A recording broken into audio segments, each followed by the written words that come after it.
Kia ora, good evening, and welcome to Westlake Boys High School. Welcome to this national tribute, which has been 2 years in the making. 2 years in the making, but well worth the wait. The spotlight goes on tonight, a man who walks in a room and the conversation stops. Would you please welcome Sir Wayne Buck Shelford.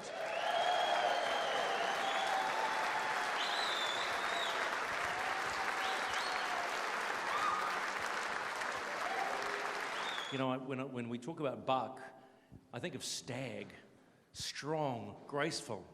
Is that why they called you Buck? I've had that name since I was in primary school. I think that my teeth come first and my head come later. I got in the Prince of Wales game and I didn't know Buck, I'd never met him.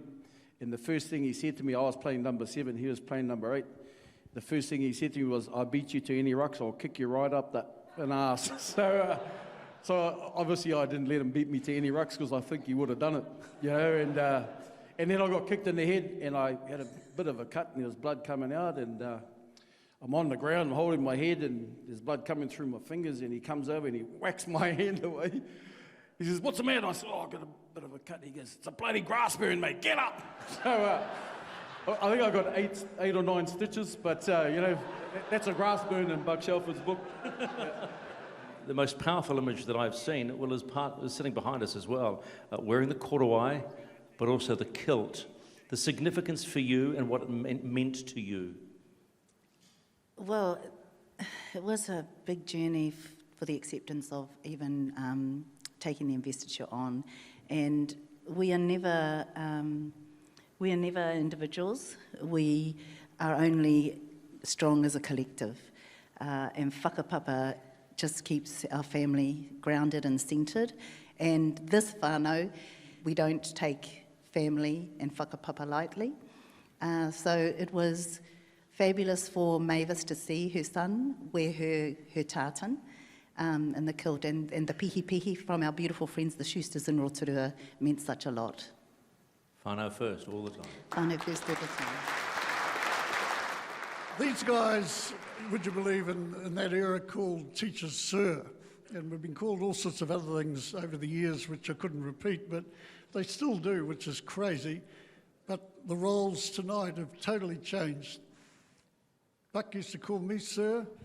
Tonight, Buck, with so much pleasure and admiration, I now change the role completely and call you sir with admiration.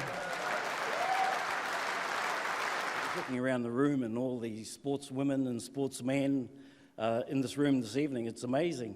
And I'm thinking about, you know, they are role models to a lot of people in New Zealand. And so that brings me back to him. Who was his role model? Well, I'm going to tell you now. He's sitting right here.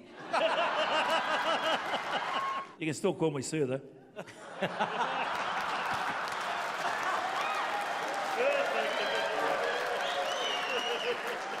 And I was lying in bed, I had the chills, I had the man flu, that sort of stuff, and I remember semi-final against Otago, and I was crook as, and the Saturday morning, he rings the house, and he gets on the phone, and he says, Oz, where are you?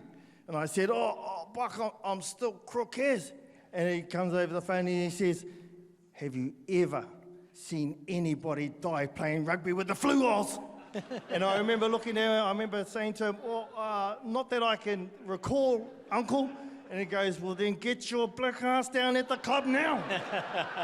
And I remember thinking, man, I couldn't argue with him because the man played with a testicle hanging out of his scrotum, you know. and to be fair, I don't think that was that sore because Whānau Botica reckons they were only little anyway. Oh, bots.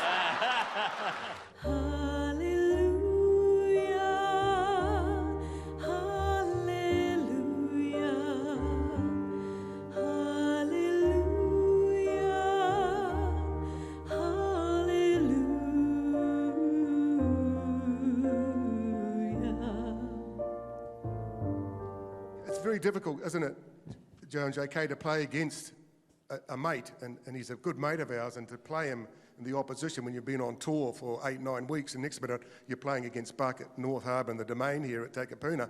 And I didn't want to do anything. I mean, he's my mate, and I know that if I crossed the line, he'd whack me, and I was shit scared of Buck. Luckily, I wasn't jumping against him, but Buck, always offside. He was notorious. He put his body on the line, and Joe will say his body's got the marks, and he's just so courageous. And he's annoying the hell out of me, and I said to Zinny, we've got to get rid of him, he's just killing it. So we over the top, we give him a damn good rucking, and boy, it felt good. But I always turn around, and Buck looks up slowly, he gets up, and he just looks at me, and I said, Zinny, you just keep your feet out of it, all right? Because I knew that if he comes out swinging, Zinny's going to get it, and not me. Thank you. Buck, gives me great honour to present this to you tonight. It is a special carving for a rangatira like you. It represents your life as a rugby player, also as a Navy man, your family, but also a waka and your journey. The cloth on the top also binds all the people that have been with you on this journey and those that will come. Also has the beautiful fern on top. It represents the great captain that you were for all of us. But I think just on behalf of everybody in the room, the mana that you have carried, the work that you've done in the community, and just the special person that you are to New Zealand, gives me great honour to give this to you.